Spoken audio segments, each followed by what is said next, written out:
Foreign Affairs 오늘은 에세이 China's Self-Defeating Strategy에서 중국의 디피트하면 이제 패배시키다는 것이니까 셀프-디피팅 하니까 스스로 패배시키는 전략.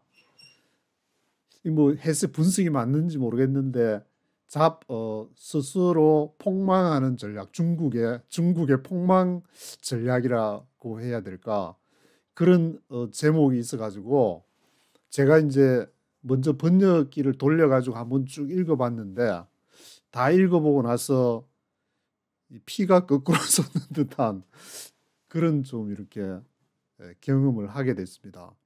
왜냐하면은 우리가 그동안에 알고 있던 이제 중국의 군사력이나 미국의 군사력에 대해서 유튜버를 보게 되면은 뭐 미국이 금방 중국을 다 이렇게 장악할 것처럼 그렇게 얘기하지만, 이분은 지금 잭 쿠퍼라는 분인데, 이분은 보시면은 이제 아메리칸 엔터프라이즈 인스티튜트 해가지고 AEI라고 하는데, 군사 이렇게 전문 그거 하는 유명한 싱크탱크에서 선임 연구원이시고, 또 프린스턴 대학에서 강사로도 활동을 한다고 하는데, 거기 들어가 보시면 알겠지만 이게 그냥 일반 그 만만한 단체는 아닌데, 이분이 뭐 이렇게 과장해서 얘기하는 건 아닌 것 같고, 이 본문의 내용 중에도 나오지만 프랭크 캔들이라는 미국의 이제 공군 그 참모 총장이 이렇게 이미 이제 우리는 중국에 비해서 시간을 놓쳤다, 그런 발언까지 팍스뉴스에서 지난해 2024년에 발언한 것을 인용하면서 중국이 얼마나 미국보다 이렇게 앞서 있다는 것을 인정하는 내용들이 많이 나왔습니다. 그래서 도대체 내가 알고 있었던 게 이게 뭐냐, 미국은 도대체 뭐 했냐, 그런 좀 한국의 이제 동해안에 그 하사로 있을 때 팀 스피릿 훈련을 제가 있을 동안 한 2번인가 3번인가 이렇게 지나갔었는데, 독서 그게 막 제가 이제 분대장으로 거기 있었기 때문에 그때의 그 생각하는 미군하고 지금 이렇게 보게 되면 도저히 매치가 안 돼가지고, 야, 그 사이에 중국이 엄청나게 따라잡았구나 하는 생각이 있었습니다. 근데 이분이 이제 왜 이런 셀프 디피팅 해가지고 뭐 중국이 스스로 폭망하는 전략이라고 해야 될까, 이런 제목을 붙였느냐 하면은, 중국이 어마무시한 이 파워 프로젝션이라는 이게 힘을 투사하는 것을 통해서 엄청난 그 공격적인 항공모함도 뭐 지금 3척이 있는데, 그런 거에서 엄청나게 재정을 투입하고 했는데 이게 결국 망하는 길이다라는 그런 논리로 얘기를 하고 있습니다. 이게 언제부터 시작이 됐느냐 하면은 중국이 2010년부터 15년 전이라고 했으니까 2010년부터, 그때가 이제 2008년 미국의 서브프라임 모기지가 나고 나서 이렇게 보니까 미국 별거 아니네라고 생각했는 건지, 그때부터 중국이 따라잡기를 시작해가지고 15년이 지난 지금에는 엄청나게 거의 대부분을 이렇게 앞질러 있다는 것을 여기에서 포린 어페어즈에서 여기에서 그렇게 얘기를 하니까 한번 쭉 읽어가면서 저는 이제 피가 거꾸로 솟았다는 게, 이게 한반도에 미칠, 그동안에 계속 이제 미국과 중국에 대한 얘기를 해왔는데 이것이 어떻게 한반도에 전개가 될까? 앞에서 말씀드린 미국과 중국이 대결을 할 때에 잘못되게 되면은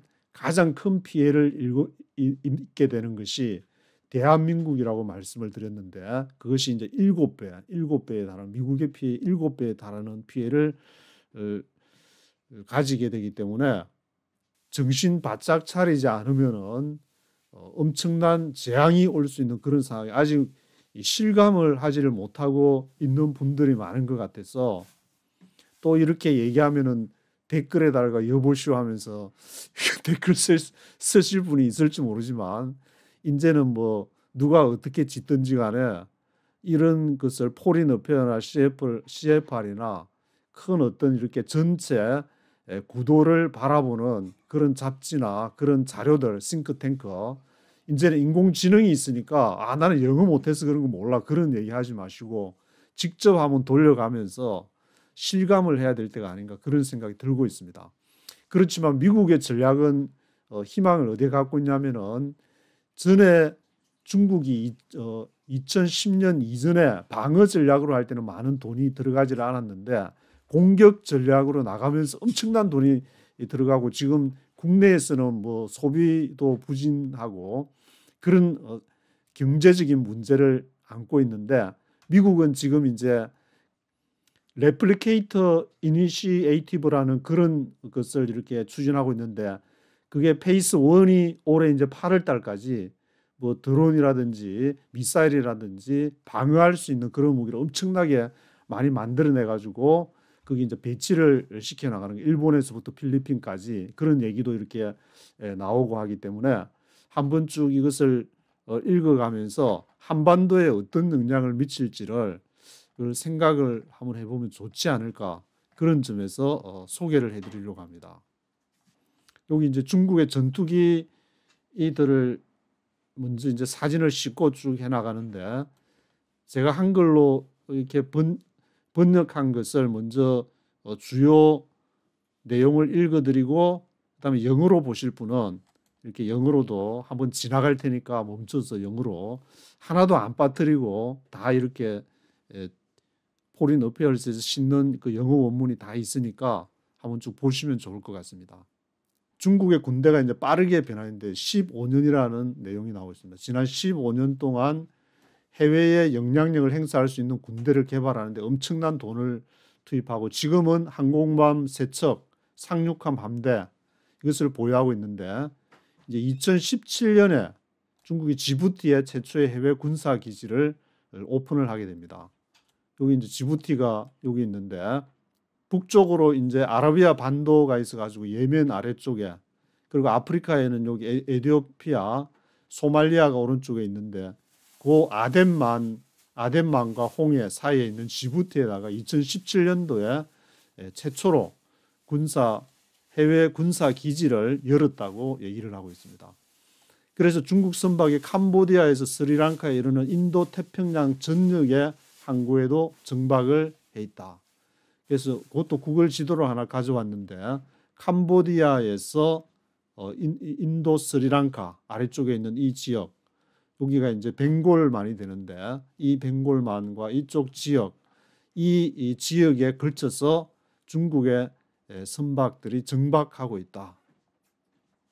그런데 베이징의 문제는 뭐냐면은, 대규모 해군들, 청해군과 해외 기지 형태의 전력 투사, 파워 프로젝션이라고 그렇게 영어로 나왔는데, 그 파워 프로젝션이 점점 더 많은 비용을 필요로 한다는 것이라는 점을 지적을 하고 있습니다. 그래서 중국이 지금 이렇게 이 시기에 엄청난 돈을 투자를 해서 군사력을 증강시키고 항공모함 3척 막 만들고 이렇게 하는 것은 기술의 흐름에 역행을 하고 있다. 왜냐하면 그렇게 엄청난 돈을 들여서 만들어도 그것을 저렴한 비용의 미사일이나 드론 같은 것으로, 아니면 다른 것으로 격추해서 침몰을 시킬 수 있는 기술이 개발되고 있기 때문에 그런 점을 여기에서 지적을 하고 있습니다. 그래서 미국은 군대의 구성을 조정해야 할 것을 강력하게 건의를 하고 있습니다. 그래서 지금 이제 타이밍이 좀 안 좋다. 중국의 부상은, 중국이 공산당이 되니까 뭐 엄청나게 대단한 리더십을 가지고 가장 빠른 속도로 부상을 하게 됐지만, 15년 전까지만 해도 중국 군대가 전통적인 강대국의 모습을 피하고 방어 전략으로 나갔는데, 이제는 공격을 하기 위해서 항공모함 3척에다가 엄청난 투자를 지금 하고 있는데, 21세기 초반까지 많은 미국 전문가들은 중국의 저렴하고 많은 미사일, 이것이 미국의 이제 함선이라든지 항공기 전진 기지를 위협할 수 있다고 우려했는데 지금은 상황이 이제 바뀌었다고 그렇게 얘기를 하고 있습니다. 이제 상황이 역전된 것을 얘기하면서 중국은 지출의 상당 부분을 전력 투사 쪽으로 지금 옮겼다. 엄청난 비용을 들여가지고 군사력을 증강하는 쪽으로 지금 옮겼다. 이것을 미국 국방부 보고서를 인용을 해가지고 지난해 2024년 미국 국방부 보고서를 인용해서 얘기를 하고 있는데 거기에 이제 이 변화의 핵심 설계자를 우성리라고 중국 제독을 얘기를 하고 있습니다. 이분이 이제 우성리 중국 제독 이분이 다 이것을 해가지고 아마 감독을 하신 모양인데 2009년 사진으로 Commander of the People's Liberation Army Navy 해군이 중요하니까 이분이 이제 중국 제독으로서 핵심 설계자라고 그렇게 소개를 하고 있습니다. 이분이 뭐라고 했냐면 어업, 자원개발, 에너지 전략 통로를 보호하기 위해 강력한 해군이 필요하다. 그렇게 이제 설명을 해가지고 이거를 어떻게 보고 있냐면은 중국이 이렇게 엄청난 군비 증강에다가 돈을 투자를 한 것은 대만 침공을 준비를 하는 것이었다. 그리고 명성 높은 무기에 대한 욕구 그리고 시진핑의 성향을 여기에 이제 지적을 하고 있습니다. 그런 것이 뭉쳐가지고 엄청난 무기 체계를 만든 것이 아닌가. 그러나 이보다 더 근본적이 있다고 지적을 하고 있는데 중국이 지금 가고 있는 길은 대부분의 강대국들이 걸어온 길을 따르고 있다는 것을 말하면서 이제 부상하는 강대국이 있고 쇠퇴하는 강대국이 있는데 부상하는 강대국은 이제 중국을 말하는 것이고 쇠퇴하는 강대국은 미국을 말하는 것인데 그래서 중국이 부상하는 것은 확장주의적 목표를 추구하기 위해서 다 대부분 통상 전력 투사를 다 채택을 하게 되는데 쇠퇴하는 강대국은 미국처럼 이제 우아하게 늙어갈지 아니면 폭망할지 그런 기로에 있으면은 제한된 목표를 선택하게 된다고 그렇게 일을 하게 됩니다. 저도 이렇게 여기 와서 이제 뭐 먹고 사느라고 바쁘다가 이렇게 미국이 폭망한다, 뭐 우아하게 늙어간다니까 설마 그렇게 생각했는데 와서 이제 좀 이제 스쿨버스 하면서 이 포린 어페어나 CFR이나 그런 여러 가지 이 소식들을 접하고 보면서 아 이게 거짓말이 아니었구나 그런 거를 좀 알게 됐습니다. 그래서 시진핑이 2019년에 주장을 하듯이 중국은 일어섰고 부유했으며 강해지고 있다. 뭐 2008년 서브프라임이 하고 난 이후에 이제 중국도 이 달러가 휴지 조각이 될지 모른다 해가지고 많이 막 그때부터 미국의 국채를 팔기 시작하면서 이제 그때부터 치고 나와가지고 엄청난 군비 증강을 하지 않았나 그런 생각이 드는데 그래서 중국이 인도 태평양과 전 세계에 걸쳐 영향력을 행사할 수 있는 새로운 군사 역량을 도입을 했습니다. 인도 태평양과 전 세계. 그래서 지금 중국이 이제 해외 기지나 접근 지점 액세스 포인트나 이것을 세계 최대 규모의 해군을 지휘하고 있다고 이렇게 나와 있습니다. 우리가 알고 있는 것은 미국이 이제 전 세계 해군 기지를 한다는데 지금 트럼프는 다 기지를 빼려고 하고 중국은 확장을 하려고 하고 지금 이거 엇갈리는 그러한 상황에 있는데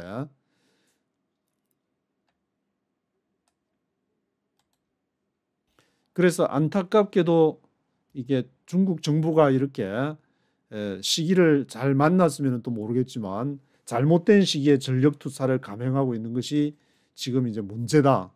그래서 앞에 보셨듯이 셀프 디피팅 스트레이티지 이게 자폭 전략을 지금 하고 있는 것이 아닌가. 그렇게 보면은 언뜻 이제 시진핑도 이 중국 쪽이 아니고 중국을 엉뚱한 쪽으로 이렇게 몰고 가는 지도자가 아닌가 그런 생각이 좀 들기도 하는데 언뜻. 이 드론이나 미사일 같은 이런 시스템이 상대적으로 저렴한 비용이기 때문에 중국이 아무리 항공모함이나 뭐 그런 거 하더라도 이제 앞으로 이제 올해 2025년 8월까지 레플리케이터 이니시에이티브 그런 이제 전략을 택해 가면서 한국에도 뭔가 이렇게 무기를 뭐 전술핵 얘기도 나오고 하여튼 그런 걸 설치를 하지 않을까 그런 생각이 좀 들고 있는데, 이런 저렴한 무기를 통해서 중국이 강하게 치고 내려오는 것을, 엄청난 돈을 투자해서 내려오는 것을 막는다. 그래서 대형 항공모함과 같은 크고 값비싼 플랫폼의 효과를 무디게 할 수 있다. 그런 점을 지적을 하고 있습니다. 이걸 이제 잘 볼 수 있는 게 이제 우크라이나 전쟁을 보게 되면은 값싼 드론, 또 적석에서 제작된 폭발물, 무인 선박, 대함 미사일, 정교한 방공 시스템, 이것을 통해서 상대방의 이제 값비싼 그러한 무기 시스템을 와해시킬 수 있는 그런 것들이 이제 나오고 있기 때문에 전장의 구도가 지금 좀 달라지는 것이 아닌가. 힘의 투사에 대한 투자는 비용 대비 효과가 떨어진다. 그리고 힘의 투자가 필요한 임무는 더 위험하고 더 많은 비용이 소요되기 때문에 이게 지금 중국이 지금 이런 시기적으로 엄청난 그 자금을 투입을 해가지고 비싼 무기들을 이렇게 하는 것은 잘못된 것이 아닌가. 그런 점에서 생각해 보면은 미국의 뭐 F-35 같은 것도 뭐 엄청난 비용이 들어가니까 그것도 잘못된 것이 아닌가라는 생각이 좀 들기도 한데, 그래서 앞서 말씀드렸던 프랭크 켄달 이분이 2024년 폭스 뉴스에 나와가지고 미국이 질 수도 있는 경쟁에 참여하고 있다는 경계를 하고, 우리 완충 장치가 사라졌다. 우리는 시간이 없다. 이런 얘기를 이분이 했다는 것을 지적을 하고 있습니다. 이분이 프랭크 켄달, 바이든 행정부 시대 때 2001년부터 2005년까지 올해까지 이제 이분이 세크리터리 오브 에어포스의 공군 참모총장인 것 같은데, 거기에 이제 복무를 해온 분이 이런 지금 얘기를 해가지고 적어도 군사력에 있어서는 이 중국이 좀 이렇게 앞서고 있다는 것이 아닌가. 그래서 앞서도 여기 이제 포린 어페어즈의 그러한 기조는 중국은 전쟁 준비가 됐는데 미국은 안 됐다. 그렇게 했더니 막 이상한 댓글도 달리고 너무 미국을 사랑하시는 분들이 많아서 그랬는지. 그래서 중국 인민해방군이 공해상을 건너 대만을 무력으로 정복하려면 항공모함, 상륙함 이렇게 고가의 그러한 플랫폼이 필요하게 되는데, 미국은 더 작고 저렴하며 소모성이 큰 시스템을 더 많이 배치해야 한다고 이런 주장을 하고 있습니다. 그리고 또 한 분을 인용을 하고 있으면서 인도태평양 사령부 사령관인 사무엘 파파로 제독을 이렇게 인용을 하면서 드론이 있다는 이유만으로 전력 투사 관련 모든 것을 포기할 수는 없습니다. 오히려 지도자들이 군사적 역량 조합을 잘 조정해 가지고 전략 균형을 재조정해야 된다는 그런 얘기를 하고 있습니다. 뒤에도 나오지만 이게 이제 미국이 그러면은 그 중국에 대해서 어떻게 이길 수 있는가? 세 가지를 잘 조합을 해야 된다. 단일 이렇게 싸움에서는 중국에 패할 수 있지만 어떻게 이길 수 있는가? 그게 이제 전통적인 어떤 그 무기 시스템에다가 드론이나 이제 미사일 같은 사람이 없는 무인 시스템, 그리고 이제 적의 그 은밀하게 침투할 수 있는 뭐 B-21 폭격기, 버지니아급 잠수함 같이 은밀하게 침투할 수 있는 거하고 무인 시스템, 그리고 이제 뭐 항공모함 같은 기본의 이제 전통적인 그런 전력 세 가지가 있는데, 이 세 가지를 잘 조합을 해야 하는 것이 이제 뒤에 이렇게 나오고 있습니다. 그것을 하기 위한 계획 중에 하나가 2023년 8월에 발표 한 2년 좀 지났는데 그때 발표된 복제기 이니셔티브라 해가지고 영어로 이제 보시면은 리플리케이터 이니셔티브라는 것을 2023년에 발표된 이것을 실행을 해야 된다. 그렇게 주장을 하고 있습니다.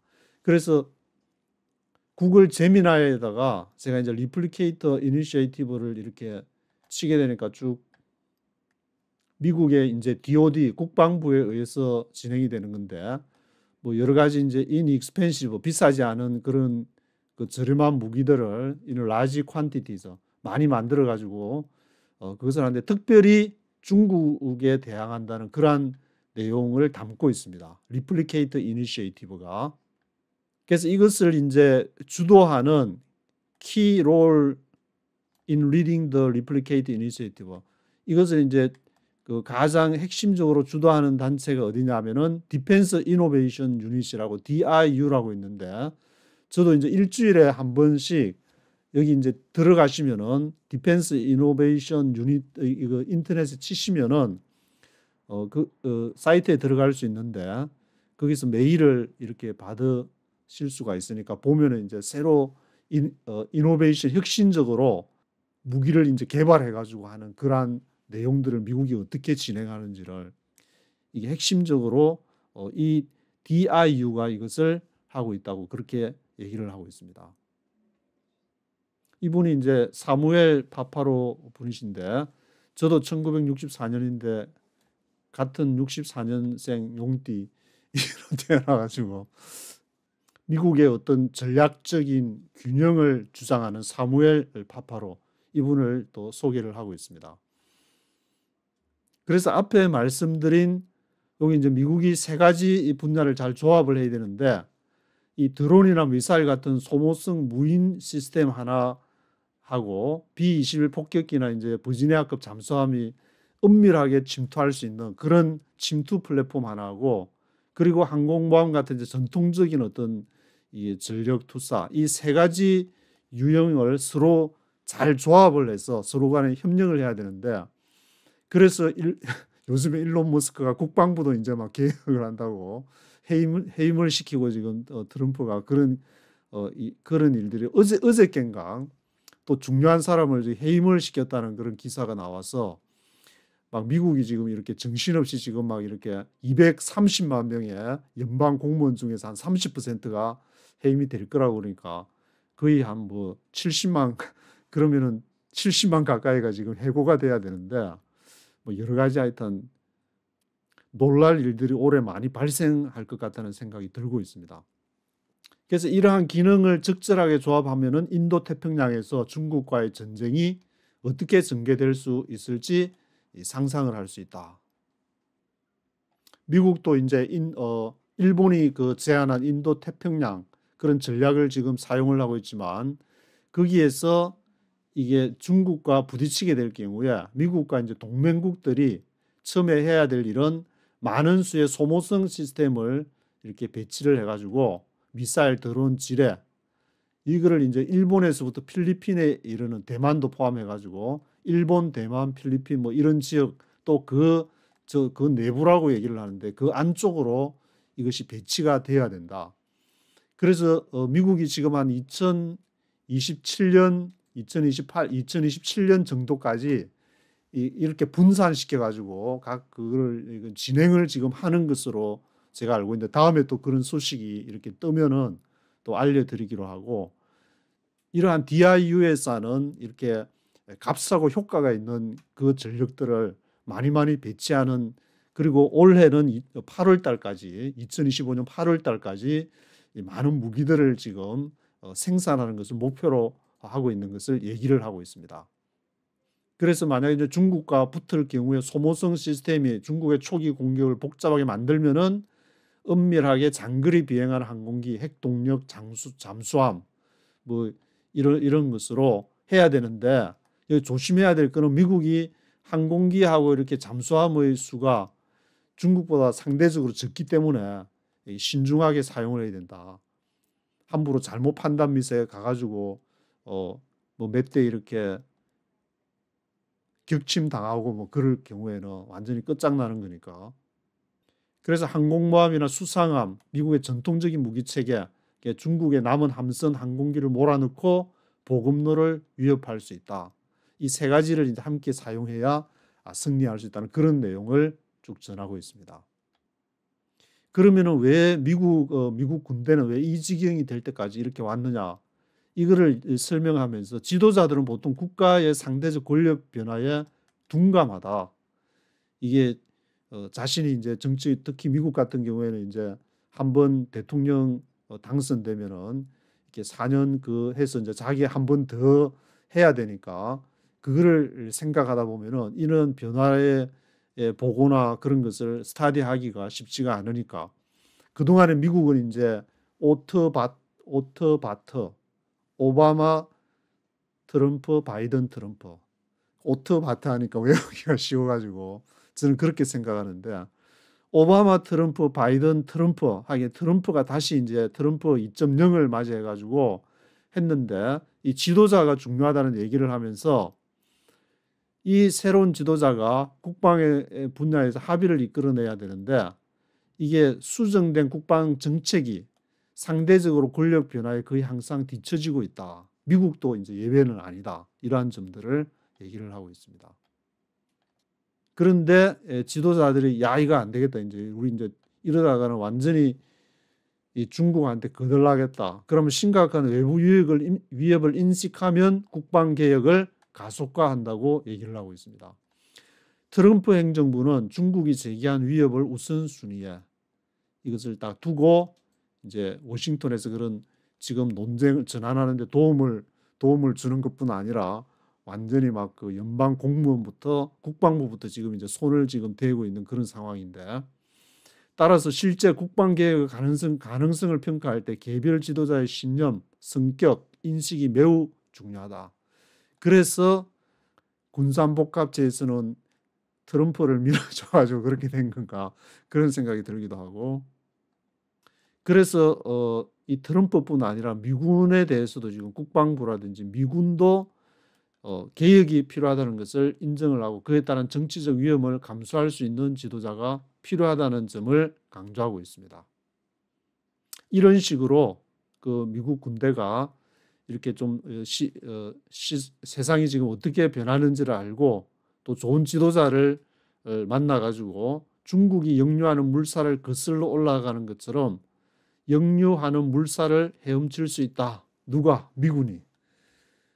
그래서 영어로는 여기 이제 it's a pulse mix라 그랬는데 메인 개념은 앞에서 얘기한 미군의 그 세 가지 이 역량, 정통적인 뭐 항공모함이나 그런 것부터 이렇게 엄밀히 침투하는 B-22 폭격기라든지 잠수함이라든지 그리고 이제 드론이나 미사일처럼 무인 그러한 시스템 세 가지를 잘 조합해야 된다는 그런 얘기를 하고 있습니다. 오늘은 여기까지 하도록 하겠습니다.